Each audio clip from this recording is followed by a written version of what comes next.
हाँ, good morning students. Girish sir बोल रहा हूँ। आवाज आ रही है सबको मेरी? सबको आवाज आ रही है? स्क्रीन दिख रहा है, देखो। Okay student, good morning everyone. So last lecture, कल के लेक्चर में I think I have completed section number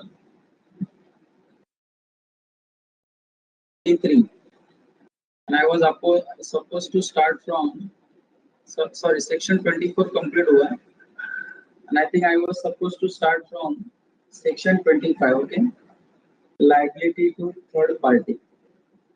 बच्चों, इसमें टोटल 3 सेक्शंस हमें पढ़ने हैं। लाइबिलिटी टू थर्ड पार्टी यानी पार्टनर्स की लाइबिलिटी क्या है in relation to third party.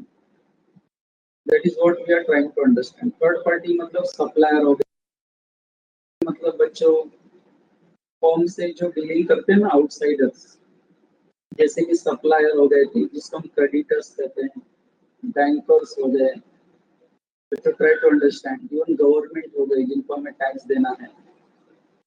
तो any party who deals with the firm, वो डेटर भी हो सकता है, क्रेडिटर भी हो सकता है, बैंकर भी हो सकता है, बरोबर, लेंडर भी हो सकता है, एनीवन।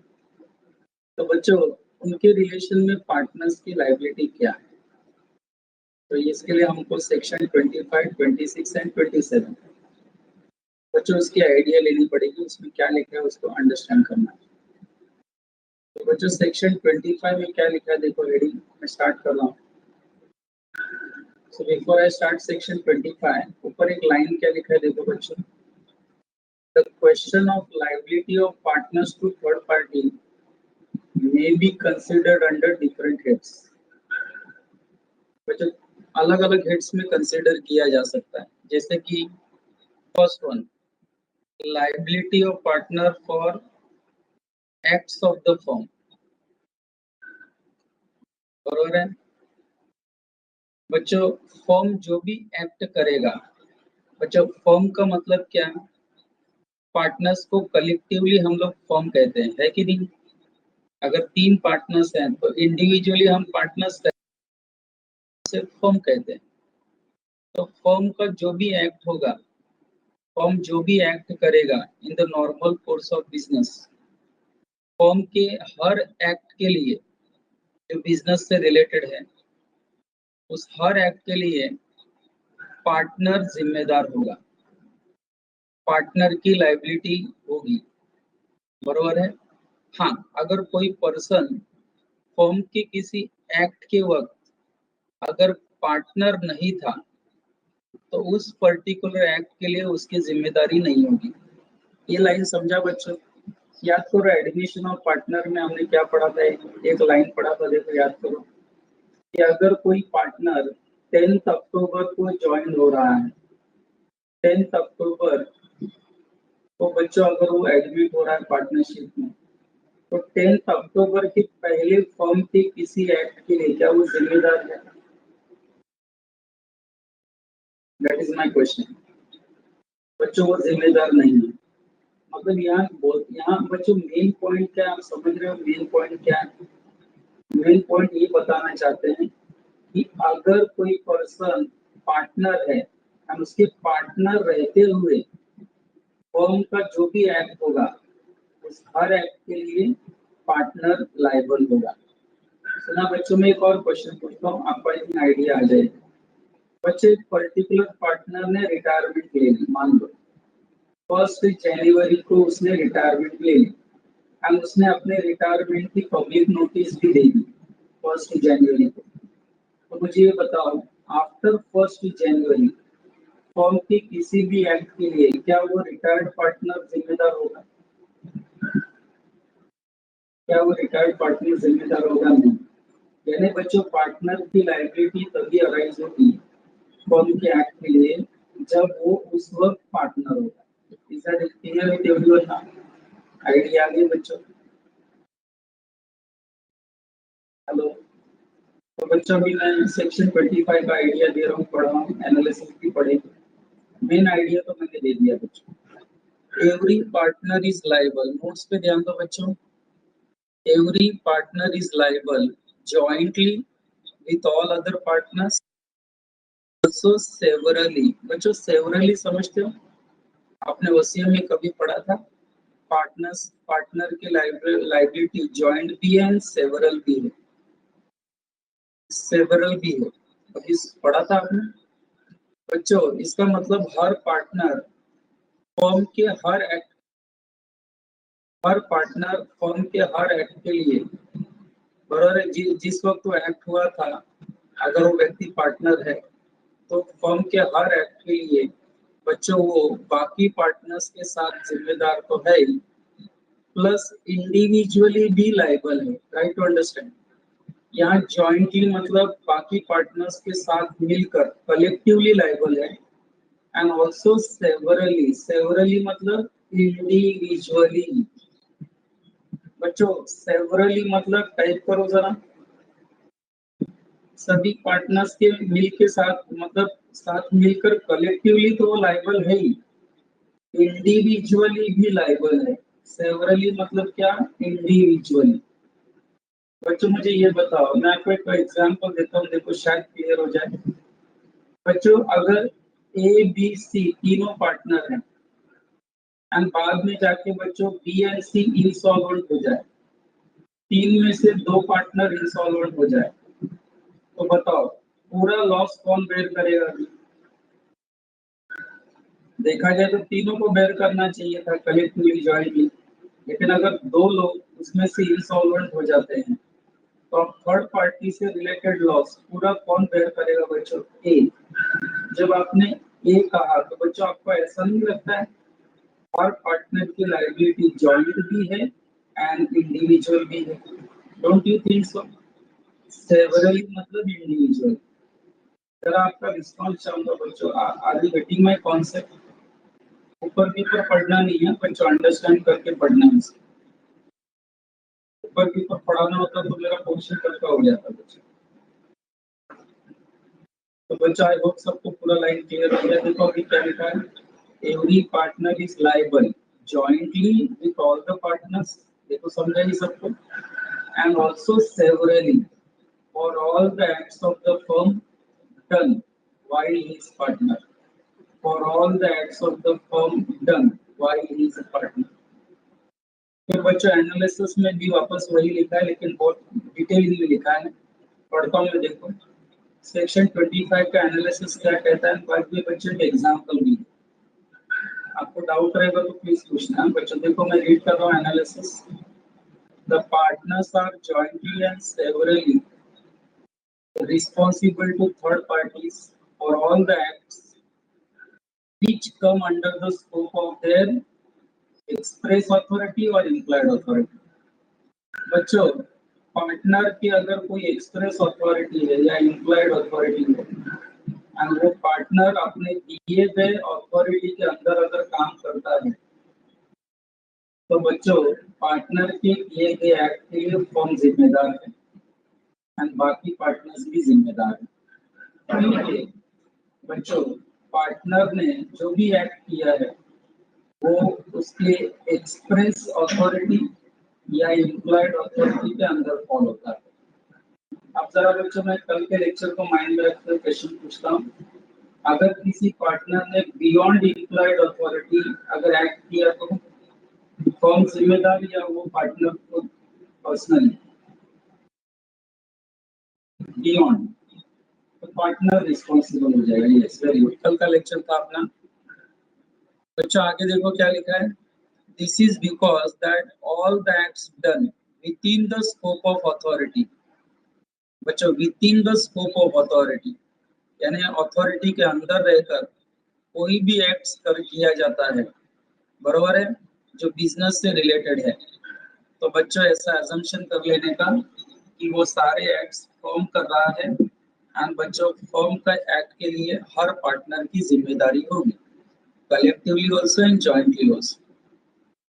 ओके आगे, the expression act of the firm, expression मतलब टर्म, तो ये जो टर्म हम यूज करते हैं ना, acts of the firm, firm के किसी भी एक्ट के लिए पार्टनर लायबल होगा। तो जब हम एक्ट्स ऑफ मतलब क्या, the expression act of the firm connotes any act, कोई भी ऐसी एक्टिविटी या ऐसा कोई ओमिशन, ओमिशन मतलब नेग्लिजेंस बताना, by all the partners or by any partner or agent of the firm which give rise to legal right, which give rise to right enforceable by or against the firm। बच्चों जब हम कहते हैं ना expression of act of the, ये वो act है या वो ओमिशन है जो सारे पार्टनर्स की तरफ से होता है या किसी एक पार्टनर की तरफ से होता है या बच्चों एजेंट के तरफ से होता है, फर्म के एजेंट की तरफ, जो या तो फर्म को राइट देता है किसी के अगेंस्ट एनफोर्स करने के लिए अपना राइट, या कोई और हमारे अगेंस्ट अपना राइट एनफोर्स कर सकता है। बराबर है। यानी कि बच्चों कोई भी ऐसा एक्ट या ओमिशन जिसके लिए फर्म लायबल हो जाए उसको हम कहेंगे एक्ट ऑफ द फर्म। करेगा कोई पार्टनर ही, कोई पार्टनर ही वो एक्ट करेगा, लेकिन उस एक्ट के लिए फर्म लायबल हो जाएगा। तो बच्चों अगर पार्टनर के किए गए एक्ट के लिए फर्म लायबल होता है, बरोबर है, तो इसका मतलब वो एक्ट ऑफ द फर्म है। जरा रिस्पॉन्स दो बच्चों, ये लाइन क्लियर हुआ? किसी पार्टनर के इम्प्लाइड अथॉरिटी के अंदर किए गए एक्ट के लिए हो जाता है, फर्म लायबल हो जाता है, तो बच्चों उसी को हम एक्ट ऑफ द फर्म कहते हैं। Is that clear? पार्टनर के ही एक्ट को हम एक्ट ऑफ द फर्म कहते हैं। क्योंकि बच्चों हमने म्यूचुअल एजेंसी में पढ़ा है, any act done by partner binds other partners. याद है बच्चों?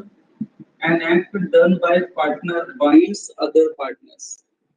जब हम कहते हैं बाइंड्स अदर पार्टनर्स, मतलब इट बाइंड्स फर्म।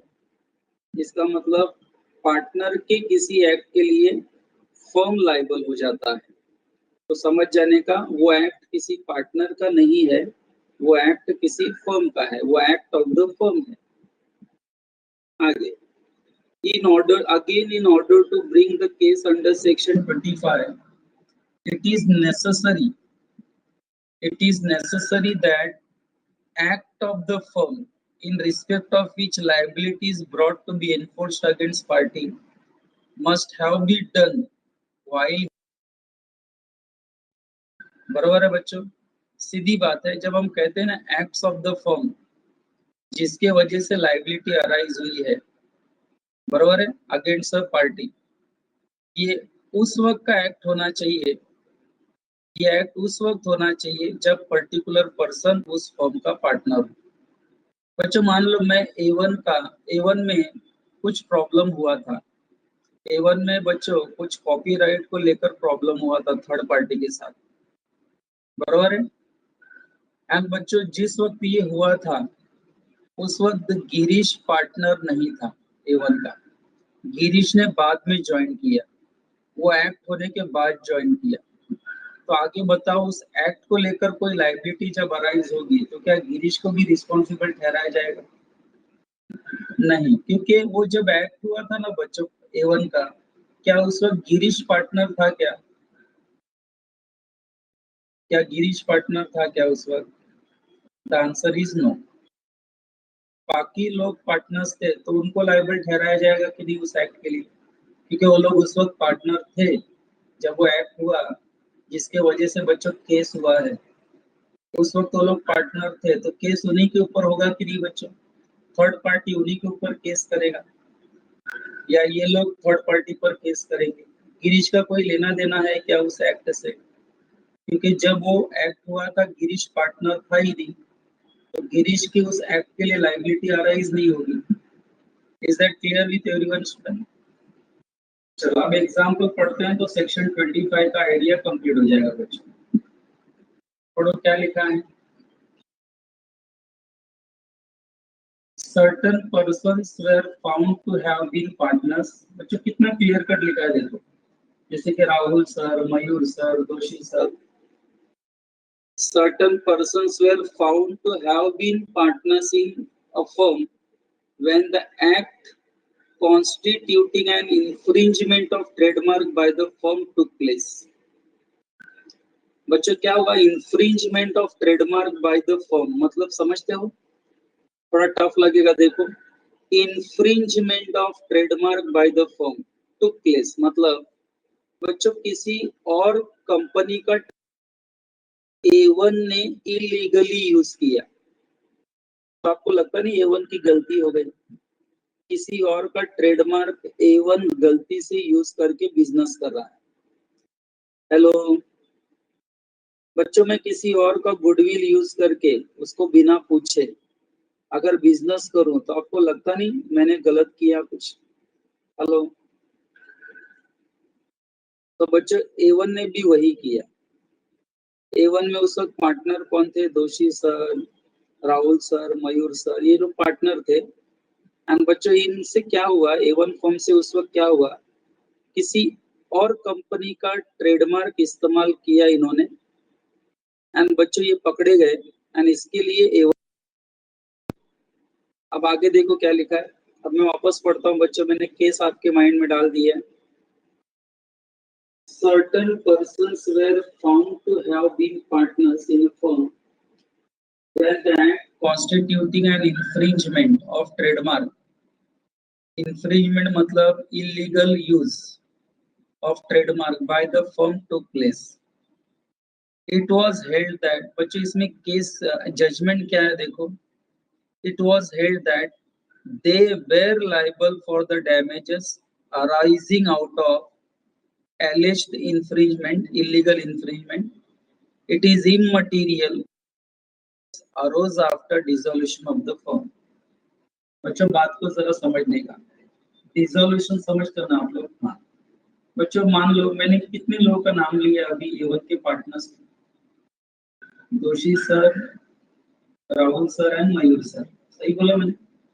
बच्चों फर्म चलाते समय किसी कंपनी के ट्रेडमार्क का गलत इस्तेमाल किया, बराबर है? बाद में बच्चों 1-2 साल के बाद इन्होंने फर्म को डिसॉल्व कर दिया। बात जरा समझिए, फर्म को डिसॉल्व कर दिया, फर्म बंद हो गई।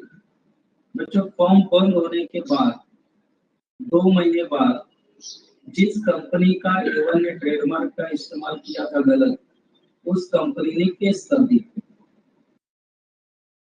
पार्टनर्स लोगों ने मेरे ट्रेडमार्क का गलत इस्तेमाल करके, है कि नहीं, मुझे नुकसान पहुंचाया, मुझे डैमेजेस चाहिए। तो बच्चों ये बताओ, कोर्ट क्या ये तीनों पार्टनर्स को रिस्पॉन्सिबल ठहराएगा एंड कंपनी को डैमेजेस देने के लिए बोलेगा, जबकि फर्म डिसॉल्व हो चुकी है? हेलो, क्या तीनों की लाइबिलिटी अराइज होगी इवन आफ्टर डिसॉल्यूशन? बच्चों फर्म डिसॉल्व होने के बाद भी क्या तीनों पार्टनर्स की रिस्पॉन्सिबिलिटी है, लाइबिलिटी है सामने वाले कंपनी को डैमेजेस पे करने की?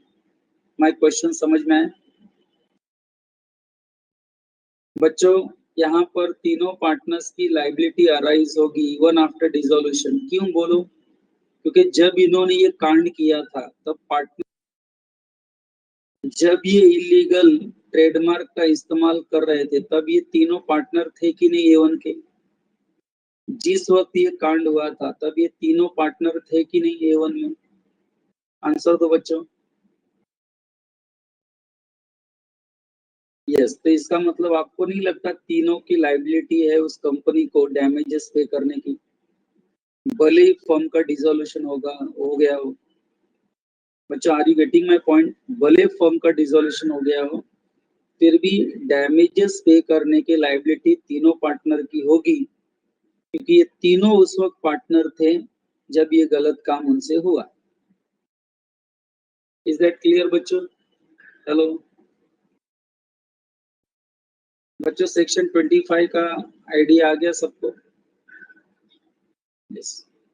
चलो अब बच्चों नेक्स्ट सेक्शन पर जाते हैं। काफी टाइम ले रहा हूं मैं, लेकिन मैं पढ़ा रहा हूँ बच्चों एक एक पॉइंट। बच्चों नेक्स्ट जरा हेडिंग आप पढ़ेंगे ना तो आपको और एक आइडिया आ जाएगी। थर्ड पार्टी के रिलेशन में बच्चों पार्टनर की लाइबिलिटी सेक्शन 26 के हिसाब से कैसे अराइज होगी? बच्चे हेडिंग से ही पढ़ रहे हैं, देखो, liability of the firm for wrongful acts of the partner. बच्चों, जब हम फर्म कहते हैं तो मैं सभी पार्टनर्स का जिक्र कर रहा हूँ। सबको मालूम है ना बच्चों, फर्म का मतलब क्या? All the known as firm. याद आया? हेलो, ऑल द पार्टनर्स को कलेक्टिवली हम क्या कहते हैं? फर्म। सभी पार्टनर्स को कलेक्टिवली हम फर्म कहते हैं। तो बच्चों, मैं वही पूछ रहा हूँ, किसी एक पार्टनर का किया गया एक्ट बिजनेस से रिलेटेड क्या सभी पार्टनर्स को लायबल ठहराता है? अगर एक पार्टनर कोई एक्ट करता है तो क्या उसके लिए बाकी पार्टनर्स भी लायबल हैं? हेलो, लाइन सुनकर आंसर दो। एक पार्टनर के किए गए एक्ट के लिए क्या बाकी पार्टनर्स भी लायबल हैं? अगर वो बिजनेस से रिलेटेड एक्ट है तो इसका मतलब बच्चों, जब मैंने कहा बाकी पार्टनर्स भी लायबल हैं क्या, तो इसका मतलब मैं फर्म की बात कर रहा हूँ। Are you getting now line? किसी एक पार्टनर के किए गए एक्ट के लिए क्या फर्म लायबल है? फर्म मतलब बाकी पढ़ाई पार्टनर्स। के लिए मेहनत तो सब करते हैं, लेकिन स्मार्ट स्टडी कौन करता है? प्री एग्जाम ऐप के साथ बनाइए अपनी तैयारी super smart. Pre exam app देता है वाइड रेंज के एग्जाम्स की तैयारी, जैसे JEE, NEET, CAT, CA foundation, CS CSEET, banking, railway, SSC, MBA entrance, SYJC, com, TYB com और भी बहुत कुछ। Chapter wise tests and mock tests, detailed performance analysis, और अब तैयारी होगी एकदम परफेक्ट। कहीं भी कभी भी पढ़ाई करें, और एक विशाल क्वेश्चन बैंक आपकी तैयारी को बनाए आसान। इंस्टेंट इवैल्यूएशन से तुरंत जानिए अपनी परफॉर्मेंस और पाएं पर्सनलाइज्ड फीडबैक। तो अब देरी किस बात की? प्री एग्जाम ऐप डाउनलोड करें और अपने नाम से रजिस्टर्ड करें, और एक विशाल क्वेश्चन बैंक बिल्कुल फ्री, और अपनी सफलता की कहानी लिखें। लिंक डिस्क्रिप्शन में है। Pre exam app smart firm तैयारी मतलब का बाकी साथी। पार्टनर्स। क्या फर्म लायबल है? तो आंसर आपने क्या बोलने का? यस। लेकिन बच्चों, सेक्शन 26 के हिसाब से अगर मैं जाऊं तो बच्चों मुझे जरा ये बताओ, अगर किसी पार्टनर ने, बच्चों मेरा एक केस अंडरस्टैंड करो, अगर किसी पार्टनर ने बिजनेस के नाम से ऑर्डिनरी कोर्स ऑफ बिजनेस या बाकी पार्टनर्स की अथॉरिटी से, परमिशन से, अगर किसी पार्टनर ने, बरोबर है, कोई ऐसा एक्ट किया जिसके वजह से थर्ड पार्टी को बच्चों लॉस हुआ, इंजरी हुआ, एक पार्टनर के किए गए एक्ट के लिए क्या पूरा फर्म जिम्मेदार होगा? हेलो, क्या पूरा फर्म जिम्मेदार होगा? पूरा फर्म यानी क्या बाकी पार्टनर्स भी जिम्मेदार होंगे? बच्चों लाइन ठीक से सुनो। जिस पार्टनर ने ये एक्ट किया था, एक पार्टनर की बात कर रहा हूँ, जिस पार्टनर ने ये जो कांड किया था, पहली बात तो ये एक्ट जो किया था वो फर्म के बिजनेस से रिलेटेड था, बराबर, ऑर्डिनरी कोर्स था, या मान लो बाकी पार्टनर्स के परमिशन से किया था ये एक्ट। ऐसे केस में थर्ड पार्टी को अगर इस एक्ट की वजह से कोई लॉस या इंजरी होता है, एंड बच्चों इसका जो डैमेजेस या पेनल्टी भरने आएगा, तो बताओ ये लाइबिलिटी उस पार्टनर के ऊपर आएगी कि पूरे फर्म की लाइबिलिटी होगी? पूरे फर्म की लाइबिलिटी होगी।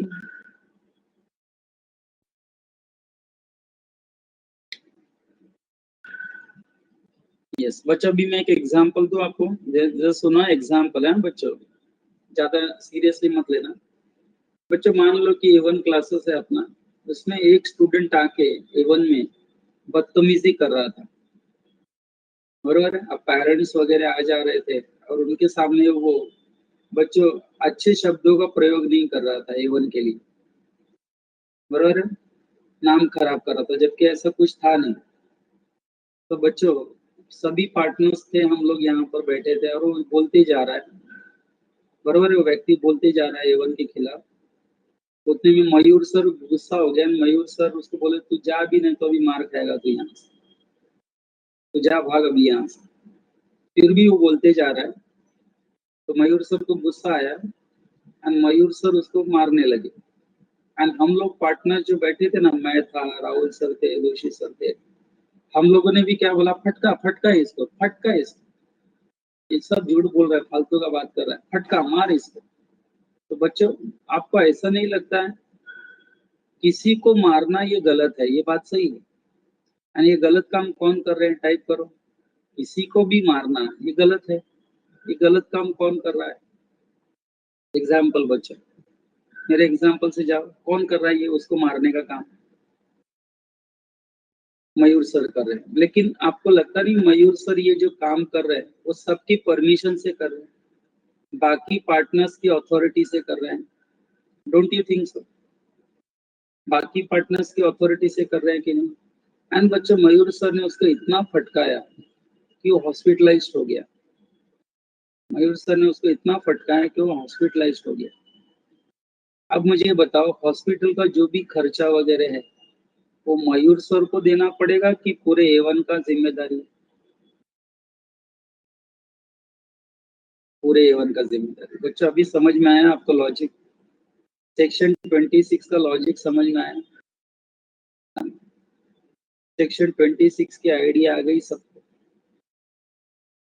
अभी मैं रीड करूंगा ना तो आपको समझ में आएगा। यस, अभी आपने जो एग्जांपल सुना, अभी मैं बच्चों इसको रीड करूंगा ना सेक्शन 26 को, तो आपको 90% लैंग्वेज कंफर्म हो जाएगा, आई एम श्योर। देखो जरा बच्चों, let us read section 26, whereby the wrongful act और ओमिशन। बच्चों, किसी भी पार्टनर के रॉन्गफुल एक्ट से, जैसे कि मयूर सर का उस कस्टमर को मारना रॉन्गफुल एक्ट है, whereby wrongful act or omission of partner in the ordinary course of business of the firm or with the authority of his partner, loss or injuries caused to any third party or any penalties incurred, the firm is liable therefore. Firm is liable therefore to the same extent। बच्चों, इस कांड के लिए जितना मयूर sir जिम्मेदार हैं, उन्होंने मारा, उतनी ही जिम्मेदारी A1 की भी है, क्योंकि मयूर सर ने जो रॉन्गफुल एक्ट किया वो ऑर्डिनरी कोर्स ऑफ बिजनेस था। एंड ऊपर से बच्चों, ये उन्होंने बाकी पार्टनर्स की अथॉरिटी के साथ किया, परमिशन से किया। तो ऐसे केस में मयूर सर ने क्योंकि गलत काम किया, उनकी लाइबिलिटी तो है ही, साथ में बच्चों उनके साथ में बाकी पार्टनर्स भी लायबल हो जाएंगे। बाकी पार्टनर्स मतलब फर्म। ये बच्चों सेक्शन 26 का कहना है।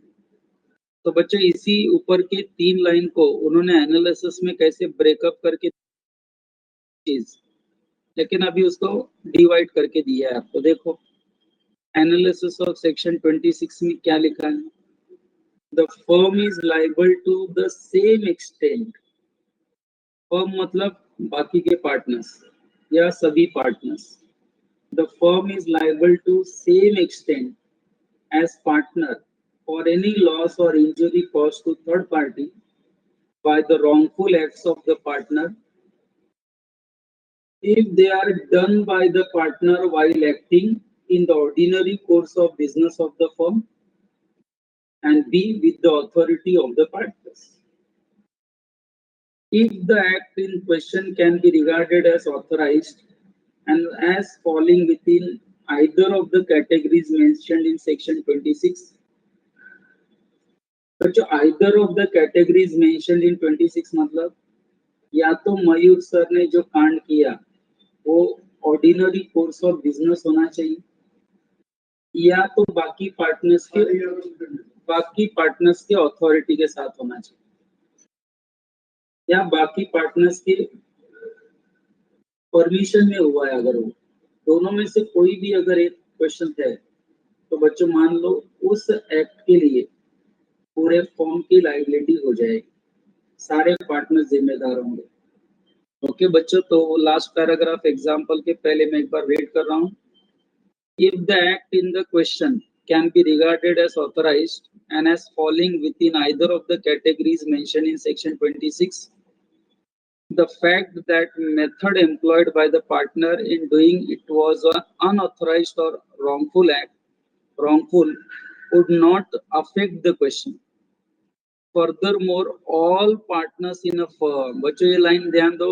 Furthermore, all the partners in a firm are liable to a third party for loss or injury caused to him by the negligent act of the partner acting in the ordinary course of business. By negligent act of the partner acting in the ordinary course of business. बच्चों ऊपर हमने जब पढ़ा किसी partner का wrongful act, आपने wrongful act तो समझ लिया कि मयूर सर ने किसी कस्टमर को मार दिया, ये रॉन्गफुल एक्ट हो गया. लेकिन आपको याद है बच्चों रॉन्गफुल एक्ट के साथ और एक वर्ड था ओमिशन, ध्यान दिया आपने? एनी रॉन्गफुल एक्ट और ओमिशन, बच्चों वर्ड था कि नहीं ओमिशन? हेलो, तो बच्चों वो ओमिशन का मतलब क्या? Negligent act. क्या क्या बोला मैंने? पार्टनर की तरफ से कुछ ओमिशन होता है, कुछ नेग्लिजेंट एक्ट होता है. नेग्लिजेंट एक्ट मतलब ऐसा एक्ट जहां पर पार्टनर ने कुछ नेग्लिजेंस बताया एंड उसकी वजह से थर्ड पार्टी को लॉस हो गया. बराबर है. जहां पर जिस पार्टनर को ध्यान देना चाहिए था, थर्ड पार्टी के गुड्स को लेकर ध्यान देना चाहिए था, पार्टनर ने वो गुड्स का ध्यान नहीं रखा, पार्टनर के नेग्लिजेंस की वजह से वो गुड्स डिस्ट्रॉय हो गया, इसकी वजह से थर्ड पार्टी को नुकसान हो गया. तो मुझे ये बताओ बच्चों, अगर किसी एक पार्टनर की गलती की वजह से अगर आपके कस्टमर का गुड्स डिस्ट्रॉय हो जाता है तो उस नुकसान के लिए वो पार्टनर जिम्मेदार होगा कि पूरा फर्म जिम्मेदार होगा?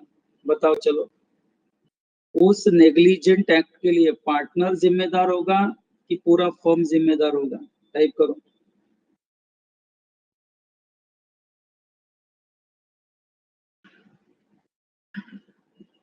बच्चों कुछ क्वेश्चन पूछा, हाँ आप आंसर दीजिए. तो बच्चों पार्टनर तो जिम्मेदार है, ये सवाल ही नहीं, बट उसके साथ साथ बाकी पार्टनर्स की भी लायबिलिटी अराइज हो जाएगी. तो बच्चों सेक्शन 26 क्या कहता है? कोई रॉन्गफुल एक्ट करे in the ordinary course of business या with the authority of partner, या कोई पार्टनर से नेग्लिजेंट एक्ट हो जाए, कोई ओमिशन हो जाए जिसकी वजह से थर्ड पार्टी को लॉस होता है, दोनों ही केस में उस पार्टनर के साथ साथ पूरे फर्म को जिम्मेदार ठहराया जाएगा एंड पूरा फर्म डैमेजेस पे करेगा उस थर्ड पार्टी को. अब बच्चों एक जरा एग्जांपल है, बहुत इंपॉर्टेंट एग्जांपल है, ज्यादा नहीं, छोटा ही है, 2-3 लाइन का है. देखो बच्चों एग्जांपल में क्या लिखा है. I think you will understand what section 26 is trying to explain. One of the two partners in coal mine का बिजनेस था, 2 पार्टनर्स थे. There were 2 partners, बरोबर है. उसमें से वन ऑफ द पार्टनर ने क्या किया? देखो बच्चों कैसे नेग्लिजेंस बताया, देखो बरोबर है. जहां उसको ध्यान देना था ध्यान नहीं दिया, नेग्लिजेंस बताया, एंड उसके नेग्लिजेंस की वजह से क्या नुकसान हुआ जरा देखो. One of the 2 partners in coal mine, बच्चों 2 पार्टनर जो थे उसमें से एक जो है, एक partner acted as a manager के तौर पर भी काम कर रहा था, was guilty of personal negligence in omitting to have the shaft of the mine properly fenced. बच्चों ये वन ऑफ द पार्टनर जो मैनेजर का भी काम कर रहा था, बरोबर है बच्चों, इसने पर्सनल नेग्लिजेंस बताया. पर्सनल नेग्लिजेंस मतलब बच्चों जो कोल माइन होता है ना उसको प्रॉपरली बच्चों फेंस्ड करना चाहिए. जहां से मेन जो कोयला निकलता है उसको प्रॉपरली फेंसिंग होनी चाहिए. अगर प्रॉपरली फेंसिंग ना हो तो जो वर्कर्स काम कर रहे हैं ना कोल माइन में, बच्चों उसको नुकसान हो सकता है, उसको इंजरी हो सकती है. तो बच्चों ये बहुत ही अर्जेंट काम था, जहां पर मैनेजर को, जो कि पार्टनर भी है, उसे क्या करना चाहिए था, वो प्रॉपरली फेंसिंग करनी चाहिए थी। कोल माइन के शाफ्ट को प्रॉपरली फेंस्ड करना चाहिए था, लेकिन ये फेंसिंग नहीं करवाया। यानी फेंसिंग नहीं करवाने का बहुत बड़ा ओमिशन था, ये पार्टनर का नेग्लिजेंस था। एंड बच्चों इसके लिए उसको बाद में गिल्टी भी ठहराया गया। आगे क्या हुआ बच्चों, प्रॉपरली फेंसिंग नहीं किया था, इसलिए क्या हुआ, as a result thereof an injury was caused to workman. And यही इसके वजह से बच्चों एक वर्कर को बहुत ज्यादा इंजुरी हो गई। अब बच्चों इस एग्जाम्पल में गलती दोनों पार्टनर की थी कि एक ही पार्टनर की थी? ये प्रॉपरली फेंसिंग नहीं करवाया, ये दोनों पार्टनर की गलती थी कि उसमें केवल एक ही पार्टनर की गलती थी जो मैनेजर का रोल प्ले कर रहा था? केवल एक। लेकिन आपको लगता नहीं वर्कर के इंजरी के लिए दोनों जिम्मेदार होंगे? डोंट यू थिंक सो? भले एक की मिस्टेक हो, लेकिन आपको लगता नहीं वर्कर के इंजरी के लिए दोनों पार्टनर की जिम्मेदारी होगी? Don't you think so? That is section 26। तो बच्चों लास्ट में लिखा भी है, देखो, the other partner was also held responsible for the same. अब दूसरा पार्टनर ऐसा बोल सकता है क्या, पहला पार्टनर गिल्टी है, उसको सजा दो, मैं तो था भी नहीं वहां, मुझे क्यों बोल रहे हो? तो पार्टनरशिप में ऐसा चलता है बच्चों? नहीं। Partnership is based on mutual agency. याद आया बच्चों? Partnership is based on mutual agency, जहां पे act done by one partner binds the other. एक व्यक्ति का किया गया एक्ट बाकी को भी बाइंड कर देगा, उसी को म्यूचुअल एजेंसी कहते हैं। बरोबर है? तो बच्चों बहुत ही इंपॉर्टेंट सेक्शन 25, 26 एंड बच्चों उतना ही इंपॉर्टेंट सेक्शन 27। तीन सेक्शन लगातार हैं जो पार्टनर्स एंड फर्म की लायबिलिटी फिक्स करते हैं in relation to third party. क्या कहा मैंने? तीनों सेक्शन ज्यादा इंपॉर्टेंट है क्योंकि ये पार्टनर एंड पार्टनर के साथ फर्म की लायबिलिटी फिक्स करते हैं in relation to third party.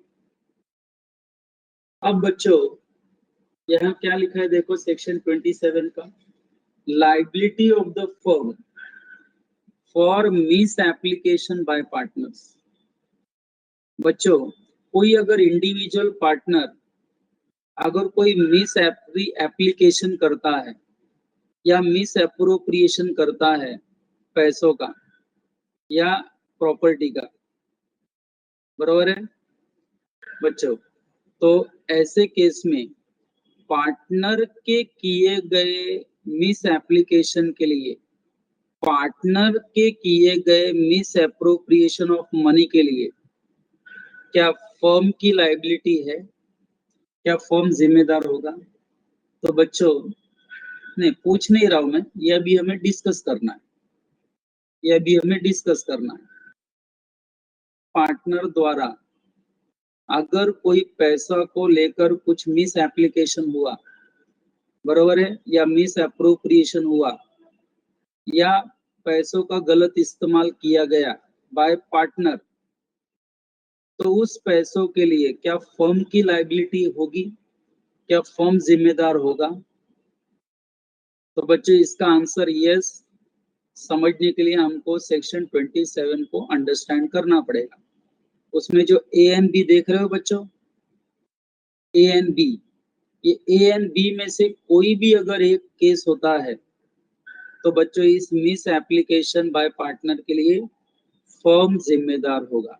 I repeat, अभी ए एंड बी में जो पढ़ूंगा, चाहे ए चाहे बी, दोनों के बीच में और वर्ड है, देखो ए जैसे ही खत्म होता है और वर्ड दिख रहा है आपको? और हेलो, और वर्ड दिख रहा है सबको? बच्चों ए एंड बी अभी जो मैं पढ़ूंगा सेक्शन 27 अभी पढ़ा नहीं, लेकिन ए खत्म होते ही और वर्ड है कि नहीं? ए नहीं तो बी, दोनों में से कुछ भी अगर एक कांड होता है एंड ये कांड करने वाला अगर मान लो पार्टनर है, कोई पर्टिकुलर पार्टनर है, तो भले ही कांड पार्टनर ने किया हो, लेकिन इस कांड के लिए पूरे फर्म की लाइबिलिटी हो जाएगी, पूरा फर्म इसके लिए जिम्मेदार होगा, चाहे एक्ट ए हो चाहे एक्ट बी हो। तो बच्चों ऐसे कौन से दो एक्ट है जिसके लिए फर्म लाइबल हो जाएगा अकॉर्डिंग टू सेक्शन 27? कौन से ऐसे दो एक्ट है, पढ़ते हैं, चलो अभी पढ़ते हैं बच्चों, ध्यान दो। Where a partner acting within his apparent authority. बच्चों जरा टाइप करो, what do you mean by partner acting within his apparent authority? कोई पार्टनर जब अपने दिए गए अपरेंट अथॉरिटी के अंदर एक्ट करता है, मतलब क्या? बियॉन्ड इम्प्लाइड अथॉरिटी या विद इन इम्प्लाइड अथॉरिटी? इसका मतलब ये लाइन का क्या मतलब निकलता है, बियॉन्ड इम्प्लाइड अथॉरिटी या विद इन इम्प्लाइड अथॉरिटी?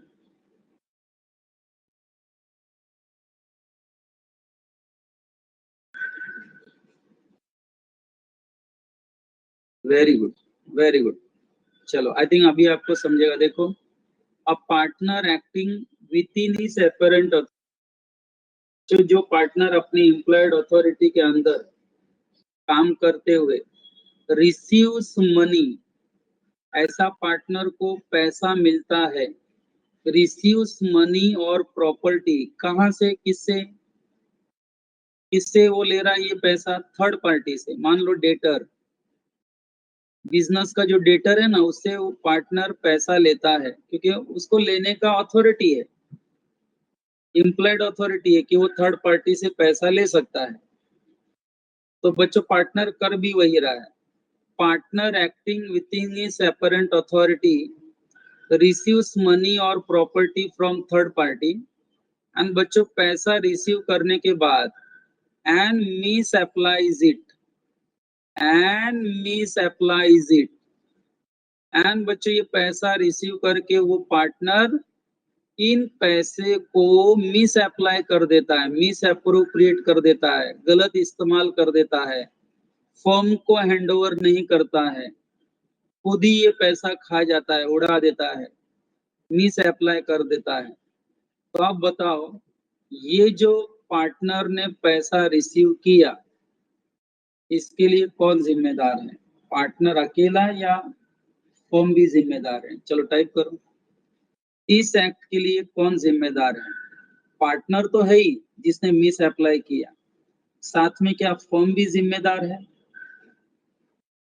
क्या इस पैसे के लिए फर्म की लायबिलिटी भी अराइज होगी? टाइप करो।